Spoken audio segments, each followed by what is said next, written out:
आपको वीडियो दिखाता हूं बड़ी इंटरेस्टिंग। हम पहले ये समझ रहे थे कि ये सिर्फ तहरीक लब्बैक वाले हैं, लेकिन इनको भी इंस्टिगेट किया गया है। ये नून लीग का आदमी है।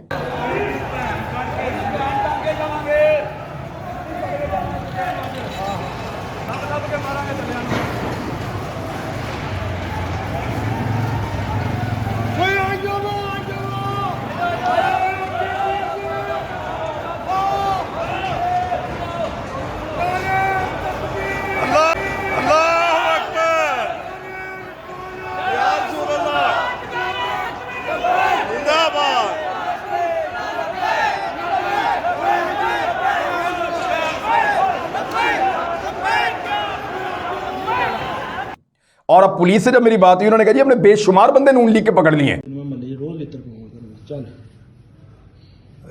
मैं मोहम्मद अख्तर लावा मेरा नाम है ते मैं यूसी 90 ਦਾ काउंसलर हाँ ते मैं नून लीग वालों जितया था। पुलिस ते कोई भी तशद्दुद ना करे, पंजाब पुलिस जिंदाबाद। और नून लीग के बंदे ही थे जो लोगों को बुला के उनको उकसाते थे कि हमला करो। वो जो लोग सड़कों पे एहतजाज के लिए आए हुए थे, उनको इंस्टिगेट करने के लिए, लड़ाई के ऊपर उकसाने के लिए, लड़ाई के अंदर शामिल होने के लिए जो लोग कह रहे थे, वो गली मोहल्लों के मुख्तलिफ इलाकों के नून लीग के जिम्मेदार